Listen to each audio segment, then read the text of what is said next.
tempo para tratar com os irmãos aqui nessa noite. Eu quero falar de uma das coisas que mais me atrai na teologia, que é a tipologia bíblica.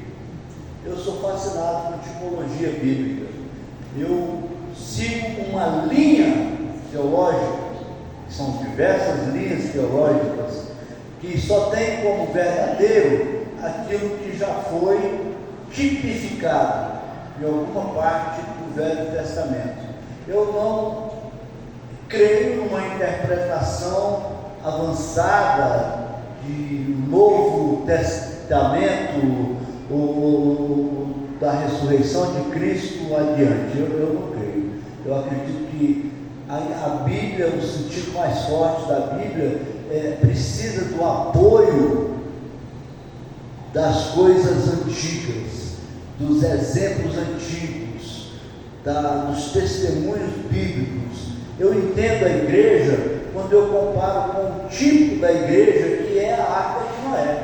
Se eu não tiver a tipologia da Arca de Noé, eu não vou entender o que Deus quer com a igreja. Se eu não entender quem foi Adão, que é um tipo de Cristo, eu não vou entender a obra de Cristo nunca na minha vida. Se eu não entender o que significa o deserto na vida dos judeus, eu nunca vou entender a vida do crente.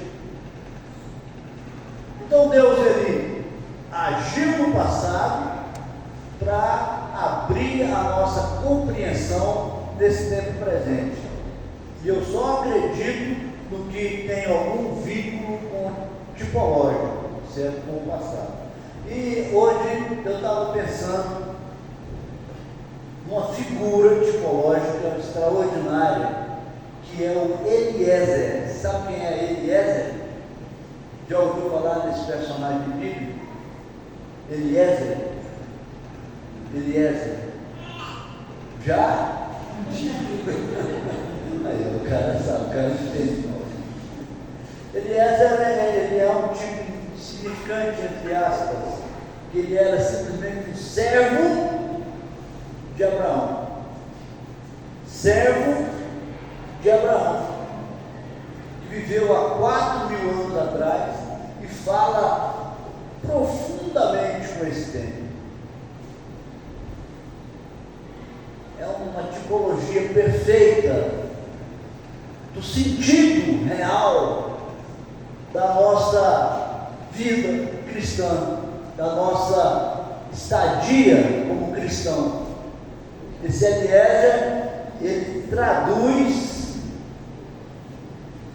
a vontade de Deus, a necessidade de Deus, a obra de Deus, a continuidade da obra de Cristo, de uma forma singular, de uma forma maravilhosa. E eu quero tentar passar isso para vocês aqui nessa noite, de alguma forma rápida. O assunto demandaria um tempo maior, mas eu tenho pouco tempo para tratar desse assunto. Vamos lá.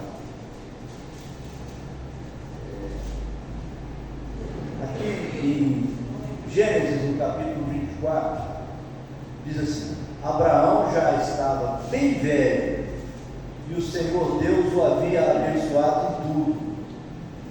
Um dia ele chamou o seu empregado mais antigo, que tomava conta de tudo o que ele tinha, e disse: ponha a mão por baixo da minha coxa e faça um juramento.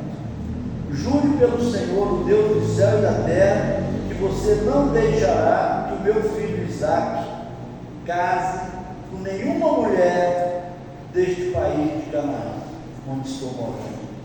Vá até a minha terra e escolha no meio dos meus parentes uma esposa para Isaque.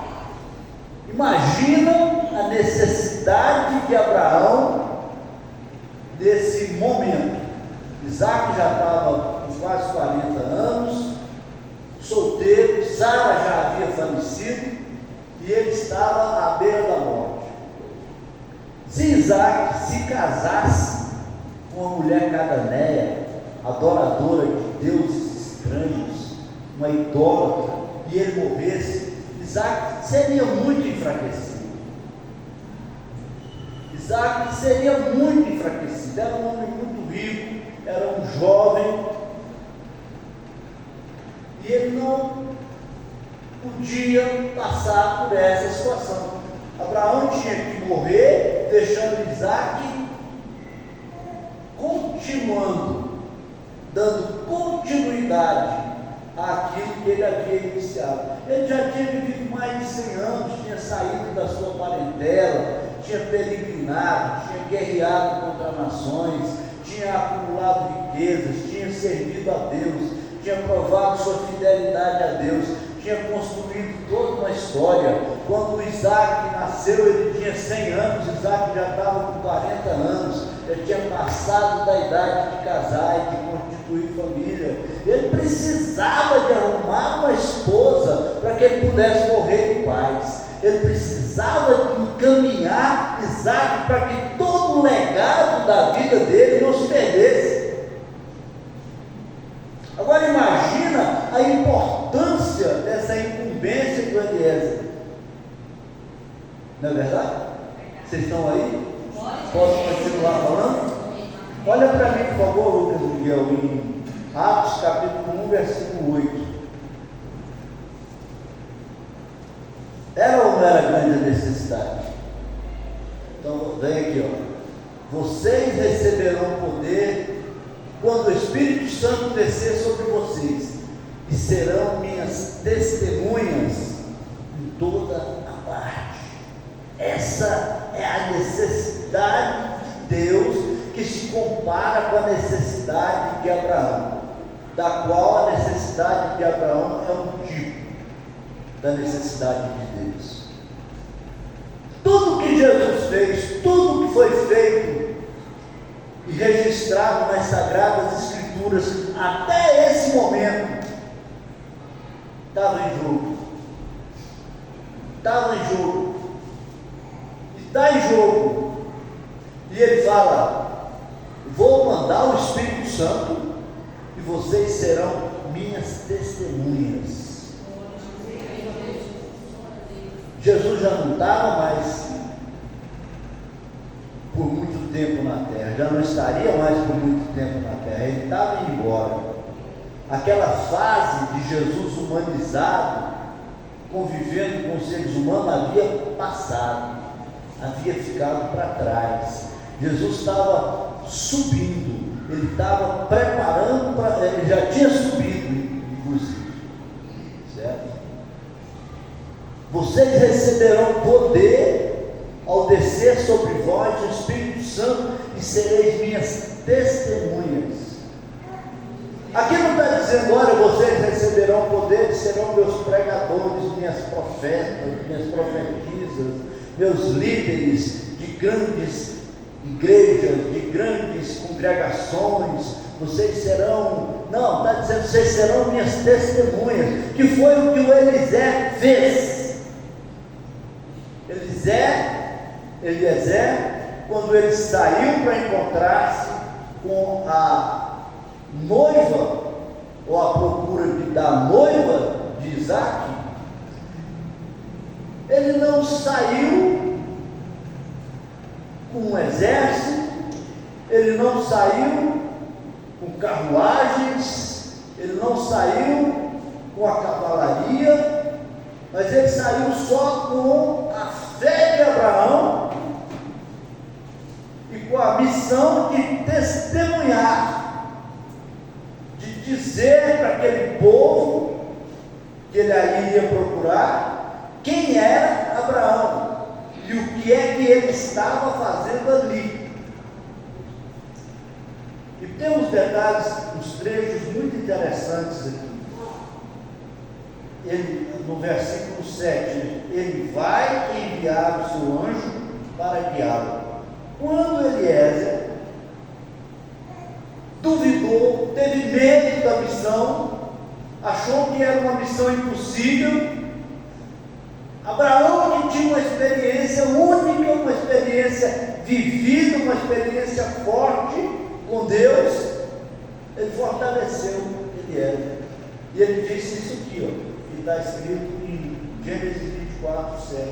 Ele vai enviar o seu anjo para guiá-lo, e assim você conseguirá arranjar uma mulher para o meu filho.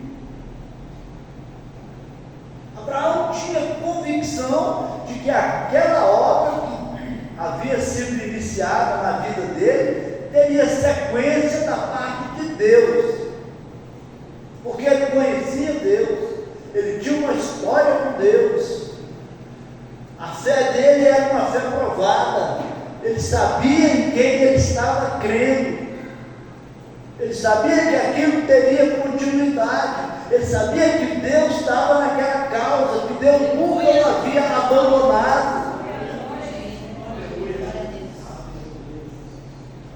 que Deus ia terminar aquela promessa, que dele sairia uma nação mais numerosa do que as estrelas da terra, que aquilo não teria fim, que aquilo não seria acabado, encerrado ali, naquele momento tão importante da vida dele, onde ele se preparava para morrer.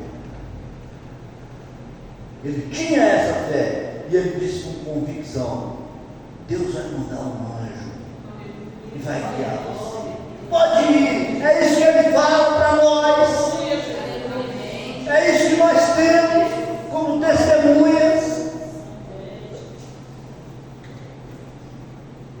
O Espírito Santo, ele vai enviar o Espírito Santo. Você pode sair para testemunhar, você pode sair para pregar o Evangelho, você pode sair para ganhar as almas dos seus parentes. Você não precisa de se deter diante da resistência deles. Você tem que pedir a sabedoria desse Espírito Santo e avançar, porque a situação de Deus, a situação de Jesus é muito parecida com a situação de Abraão.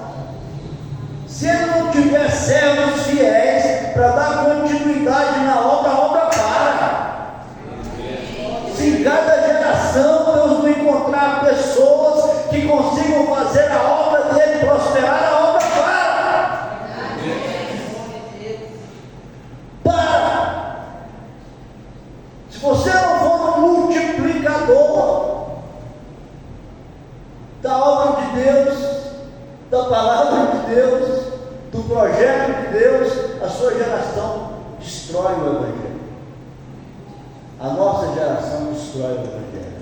Nós estamos com o bastão na nossa mão. É a nossa vez. Se Eliezer tivesse fracassado e não tivesse voltado com Rebeca, que era a mulher ideal para se casar com Isaac, certamente o projeto de Deus teria se frustrado.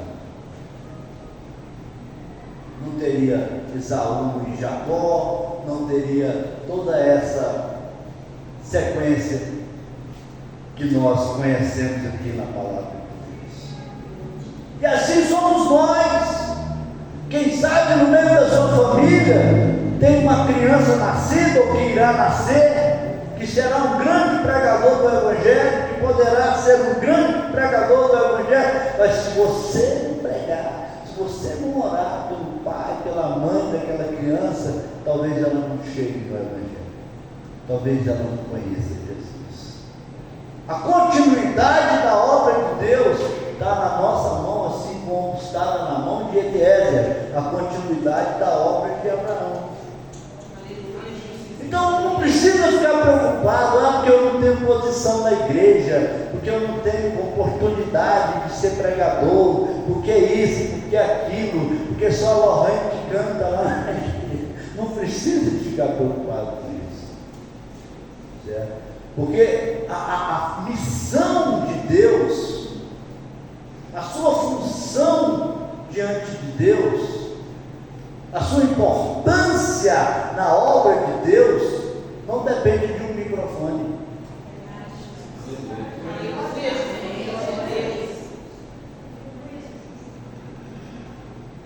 Entendeu? Não depende de uma congregação. Você tem que ter a atitude de Eliezer. A atitude de Eliezer é maravilhosa. Olha só, Eliezer, então, movido por essa fé e pela Sendo Deus de Abraão, ele vai e estabelece aquele teste com a menina lá, Rebeca. A Rebeca, e ela traz a água para os camelos, e acontece ali, e ele tem convicção de que Deus, o Deus de Abraão, realmente estava na frente dele, estava naquela causa. Então ele decide ir falar com os pais de Rebeca. Ele decide continuar na sua. E quando ele chega para falar com os pais, Rebeca já tinha chegado na frente dele, e ele tinha dado alguns presentes para Rebeca, e ele tinha dado ouro para Rebeca, pulseiras de ouro, braceletes de ouro. E quando Rebeca chegou com aquele ouro, mas o irmão dela, o Labão, aquele que botou o Jacó para trabalhar com coisa das filhas dele, Labão ficou doido, falou: rapaz, cadê esse homem? E correu atrás do enviado de Abraão, de Eliezer. Vamos lá para cá, vai dar tudo certo. Esses presentes também têm uma tipificação. São os dons do Espírito Santo. Deus manda você ir pregar, e Ele te dá presentes. Ele dá para a igreja, para os servos dele, presentes para serem entregues para aqueles que vão ouvir e que vão abrir o coração para aquilo que está sendo feito, para aquilo que está sendo dito. Então, quando você sai para testemunhar, para fazer a obra de Deus, porque essa terminologia ela não é equivocada, você sai para dar continuidade no projeto de Deus, você tem condição de levar presente para as pessoas. Eliezer, ele não falou de si mesmo, mas ele chegou e falou: eu sou empregado de Abraão, aqui no versículo 34. O Senhor Deus abençoou muito meu patrão, ele ficou rico. Ele chega falando de bênção, ele chega falando de riqueza, ele chega falando de prosperidade, ele chega falando de coisas boas, de sair do marasmo, da rotina. Ele chega falando de vitória, ele chega com presentes, com ouro, com joias. É assim que Deus nos manda ir pregar o Evangelho, levando presentes, levando boas notícias, levando prosperidade. E aonde a gente chega com esse testemunho, essa riqueza chega, esse poder chega. Você tem que ter esse negócio na sua vida, você tem que ter essa coragem, você tem que se sentir enviado, você tem que se sentir testemunha enviada para dar continuidade à obra de Deus.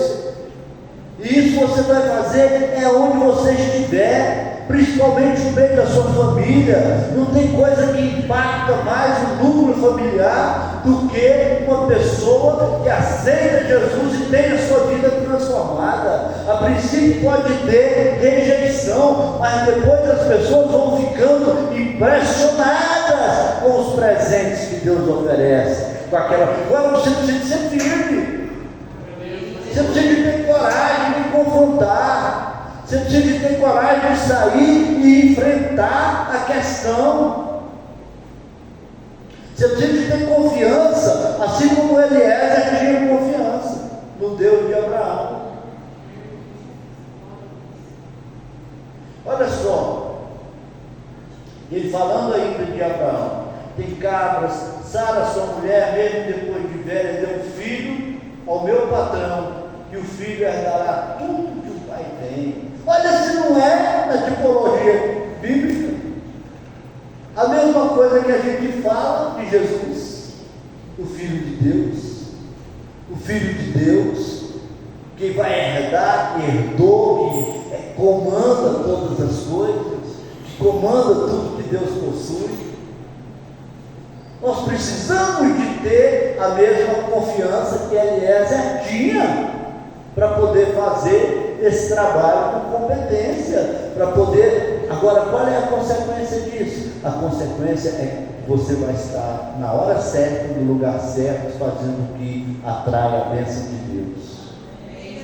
A consequência é que você vai estar sendo dirigido pelo Espírito de Deus. É que você vai estar na brecha da obra de Deus, da palavra de Deus, no ápice da vontade de Deus. A diferença é que você vai estar participando efetivamente da obra da igreja do Senhor nesse tempo. A diferença é que você vai ter um suplemento espiritual, entre aspas. A diferença é que a aprovação de Deus vai resultar em grandes bênçãos, em grandes frutos para a sua vida. A diferença é que estar na direção de Deus, nos trilhos de Deus, no caminho de Deus, significa segurança para a sua própria vida, assim como significou segurança para a vida de Abraão. Olha aqui, versículo 39 diz assim: e o que é que eu faço se a moça não quiser vir comigo? Abraão respondeu: eu tenho obedecido fielmente a Deus o Senhor. Ele enviará o seu anjo para estar com você e tudo dará certo. Você imagina você tendo essa segurança?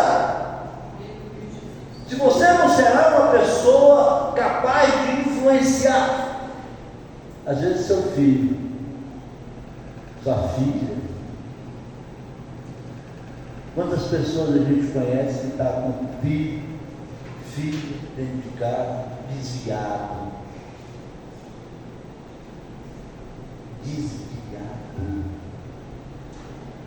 Porque quem está com Cristo, está com Cristo. Quem não está com Cristo, está com capeta no corpo.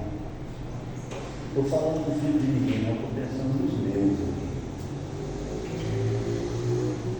Não adianta ficar falando, que ele é bonitinho, daqui uns anos ele converte. Pode ser que não. Pode ser que não. Nós temos que ter poder para expulsar demônios dos nossos filhos. É agora. Porque às vezes se fala, daqui 10 anos as coisas mudam. Se Jesus voltar daqui 10 anos e as coisas não tiverem mudado para o nosso filho, para o nosso pai, para a nossa mãe. Não vou dizer para o vizinho, não. Todo mundo precisa disso. Todo mundo que tem um pingo de consciência cristã precisa de se interessar por isso. Do que adianta alguém conquistar a salvação sabendo que um ente querido, que um pai, que um filho está indo para o inferno?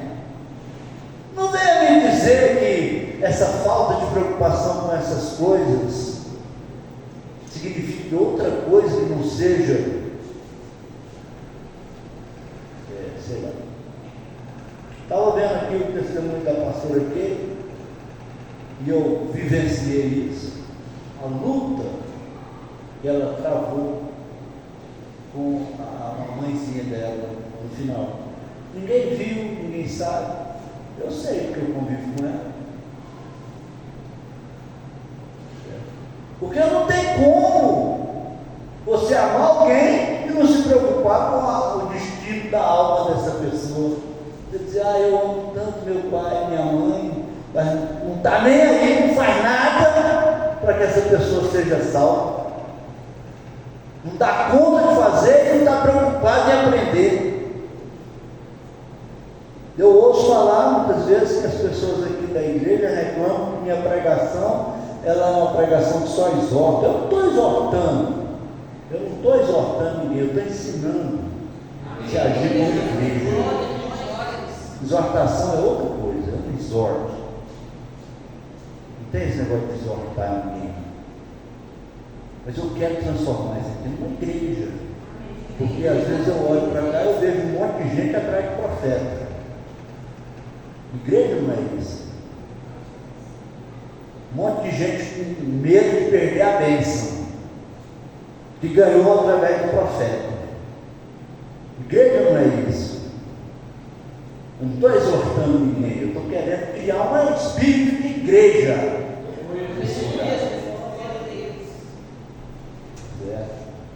Espírito de igreja tem isso, essa tipologia de Eliezer. A pessoa ter essa incumbência, ter essa atribuição, aceitar essa atribuição, assim como Eliezer aceitou. A pessoa ser serva de Deus, assim como Eliezer foi servo de Abraão. A pessoa confiar no Deus que opera na igreja, quando é para coisa boa, mas quando é para sacrifício também, porque aqui tem um outro problema, certo? As pessoas, elas gostam muito da igreja quando fala que vai ungir, quando fala que revela, quando tem alguma coisa. Agora, quando tem que fazer, quando fala em dízimo, por exemplo, aí a igreja não presta. Mas não é o mesmo Deus, não é o mesmo profeta, não é o mesmo pregador, não é a mesma coisa. Por que alguns recebem coisa boa e não recebem aquilo que ele acha que não é bom? Porque dízimo, eu não posso ter medo de falar de dízimo. Eu não posso ter medo de falar de oferta. Porque eu acredito. A Bíblia me leva a acreditar na bênção de Abraão, que era um dizimista. Se a pessoa ela não entrega o dízimo, uma hora ela vai saber que deveria ter entregado. Uma hora ela vai perceber o quanto ela perdeu por causa dessa ignorância espiritual. Eu como profeta, como pregador, eu não posso negligenciar essa situação. Eu não posso pregar a Bíblia pela metade. Certo? Então o Eliezer, ele acreditava no Deus de Abraão. Ele acreditava em tudo que ele havia visto Deus operar na vida de Abraão. Por isso ele saiu naquela missão. E Abraão fala aqui, ele me respondeu: eu tenho obedecido fielmente a Deus. Isso aqui eu acho que é uma das principais missões de Deus. Vou parar por isso. Por que Abraão tinha essa confiança? Por que Abraão tinha essa convicção de que Deus estaria com aquele servo dele, sem a menor dúvida, e que aquela missão seria uma missão de sucesso? Quem é que consegue ter essa confiança que ele é? O que é que gera essa confiança? O que é que pode motivar você a fazer o que Deus manda? O que é que pode te motivar a fazer o que Deus manda? Só uma coisa pode te motivar a fazer o que Deus manda. A fazer o que Deus promete, a buscar o que Deus promete, é a necessidade, né? A pessoa tem a necessidade, vai atrás ali do que Deus promete. Agora, fazer o que Deus manda já é diferente. Uma coisa é uma coisa, outra coisa é outra coisa. Para você sair e fazer o que Deus manda, você vai ter que sacrificar o que você deseja. Se você não sacrificar o que você deseja, você nunca vai fazer o que Deus manda. Se você não sacrificar o seu livre-arbítrio e colocar a sua escolha na palavra de Deus, na presença de Deus, por opção, que seria a opção mais cortante na carne que alguém poderia ter. É a mesma coisa do que o apóstolo Paulo diz: entregar o vosso corpo como sacrifício. É a mesma coisa que Jesus diz: aquele que não negasse a si mesmo, tomar a sua cruz e me seguir, não é digno de ser chamado meu discípulo. É o mesmo Deus que promete abençoar, que promete salvar, que fala isso.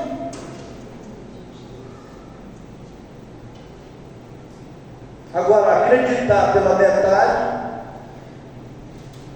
pode não ter um resultado muito.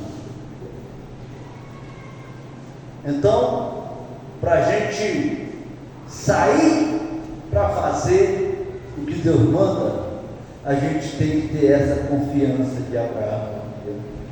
Por isso eu acredito nessa pregação do Evangelho. Abraão falou aqui, ó, vou ler de novo para você. Eu tenho obedecido fielmente a Deus. O Senhor, Ele enviará o seu anjo para estar com você, e tudo dará certo. Quem tem obedecido fielmente a Deus, sabe que vai dar certo. Deus vai fazer dar certo.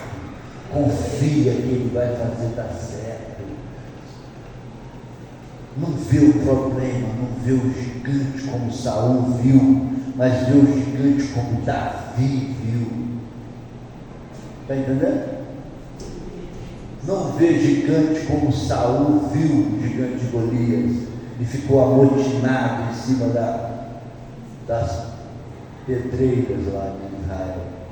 Ele vê o gigante como Davi viu e sai para matar o gigante, porque ele sabe como Davi sabia e falou para Golias: hoje mesmo o Senhor te entregará nas minhas mãos e eu vou cortar a sua cabeça. É por causa disso aqui, ó, eu tenho sido fiel a Deus e eu sei que Ele vai me honrar, eu sei que Ele vai me livrar. Eu sei que Ele vai salvar meu filho, eu sei que Ele vai salvar minha mãe, eu sei que Ele vai salvar meu pai, eu sei que Ele vai proteger a minha casa, porque eu tenho sido fiel a Deus, eu tenho obedecido fielmente a Deus, eu tenho servido, eu tenho buscado, eu tenho acreditado, eu tenho feito, eu tenho negado a mim mesmo, eu tenho cortado da minha carne, eu tenho oferecido meu corpo como um sacrifício vivo. Eu sei que Ele não vai me deixar, porque o Espírito Santo me traz essa convicção.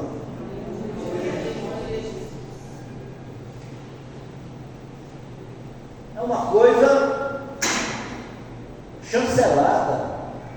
Começa a orar, começa a servir a Deus, começa a servir a igreja, começa a lutar pelo crescimento da igreja, começa a testemunhar do nome de Cristo, começa a querer divulgar a salvação de Cristo. Se você não irá receber essa convicção de Abraão, se você não irá receber esse fortalecimento de chegar e as pessoas verem em você uma força, uma capacidade espiritual, e o diabo vê em você um servo fiel, ao qual ele terá que respeitar. É porque tem gente que o diabo não respeita, não. Tem tipo de comportamento, Lorraine, que o diabo não respeita, não. Esse negócio de gente que levanta a mão e acha que está salvo, esse negócio de gente que frequenta a igreja e acha que está salvo, esse negócio de gente que acha que isso e aquilo e aquilo outro, e o diabo respeitar de uma pessoa, certo? Ele tem que ver essa fidelidade, esse compromisso, essa capacidade de obedecer, de sacrificar, de cortar sua própria carne, de dizer não para si mesmo. Para o diabo respeitar e sair da sua casa, vou dizer, mais nada, sair da sua casa. Você tem certeza que sua casa está tudo bem? Tem nenhum demônio rodeando a sua casa? Tem certeza que quem está provocando a desgraça, a ruína de um parente seu, de um filho seu que está lá na sua casa, não é um demônio? Tem certeza disso? que você não está perdendo para o diabo, e nem sabe que está perdendo para o diabo. Porque para você ter convicção dessas coisas, você tem que ter esse sentimento de Abraão aqui, ó. Eu fui fiel a Deus, eu fiz o que Deus mandou, eu obedeci Isaac, eu saí da casa dos meus pais, eu enfrentei o rei, o exército de reis, eu ofereci o dízimo do meu Melquisedeque sacerdote, eu fiz tudo que Deus mandou, eu creio que Ele está comigo, que Ele vai enviar o anjo, que vai dar tudo certo. Eu creio, você pode ir, porque eu plantei e eu vou colher o que eu plantei. Plantei fidelidade para com Deus, vou colher a fidelidade de Deus. Você só planta, você só colhe o que você planta. Quem não planta fidelidade vai colher misericórdia. Ah, Deus é misericordioso, Ele me ama, eu sei que Ele me ama, Ele não vai fechar a porta do céu enquanto eu não passar. Não é assim que a Bíblia ensina, certo, irmãos? Não tem tipologia bíblica desse lance, dessa misericórdia, não tem tipologia disso. Todo mundo que teve uma sequência com Deus, tem uma história de abnegação, de sacrifício. Vou terminar aqui agora. Amém? Vocês estão calados demais. Mas é bonita essa parte? Eu achei isso maravilhoso. Aqui no versículo 50 diz assim: tudo isso vem de Deus, do Senhor, e por isso não podemos dizer nada, nem a favor nem contra. Aqui está a Rebeca, leve-a com você, que ela seja mulher do filho do seu patrão, como o Senhor Deus já disse. Quando o Espírito Santo opera, Ele quebra as resistências. Às vezes você está insistindo em uma coisa, está pregando, está lutando, está falando, mas existe uma resistência que você não consegue quebrar. Você sabe quando é que as resistências são quebradas? Quando você é fiel a Deus, quando você ora e Deus responde, quando Deus entra na sua causa, porque você foi fiel a Ele.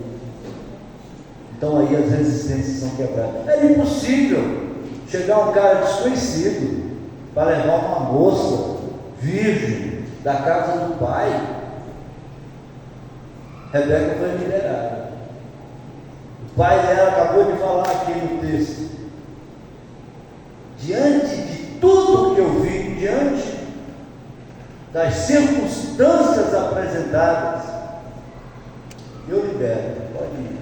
Depois perguntaram para ela, disseram: não, fica mais uma semana aqui para a gente preparar algumas coisas. Ela falou que ia embora. Quando ela chegou lá, que Isaac a viu, eles já consumaram a relação deles. Ela já pulou do camelo, correu dos braços de Isaac e etc. Amém, irmãos? Amém. Quando Deus chega por meio da fidelidade, por meio da servidão, como foi servo Eliezer, por meio de estar-se dentro da vontade dele, como essa situação estava, porque Deus precisava de dar sequência no que ele havia começado, e essa sequência passava por um bom casamento para Isaac. Quando você está na direção de Deus, você você tem certeza que você está na direção de Deus, e que Deus tem certeza que você está na direção dele, e que Ele está podendo contar com você para dar sequência no que Ele faz aqui na terra, no que Ele tem por fazer aqui na terra. Você imagina? A obra de Deus depende daqueles que são testemunhas. Você imagina você ter um vínculo desse com Deus, de estar fazendo o que Ele precisa que alguém faça, e esse alguém é você. Dá para imaginar se tem coisa mais valiosa do que isso? Você deixar uma herança dessa, porque o que Abraão deixou para Isaac foi uma herança de fé, uma herança de, você deixar uma herança dessa para a sua família, você deixar um filho seu continuando um legado que você conquistou duramente, e que Deus confirma isso na vida dele. Porque as coisas com Deus são assim, elas são duráveis. Eu tenho um conhecido, construiu uma riqueza velha, ele faleceu por uns 10 anos. Acredita que o filho dele destruiu tudo que ele deixou? Está aí, quase mendigo na rua. Mas quando você tem um vínculo com Deus, Deus não deixa Isaac casar com Cananeia. Deus trabalha e traz uma Rebeca para ele. Você está entendendo? Você está entendendo? Você gostou dessa pregação? Agora esse culto vai ficar melhor. Pastor, por favor.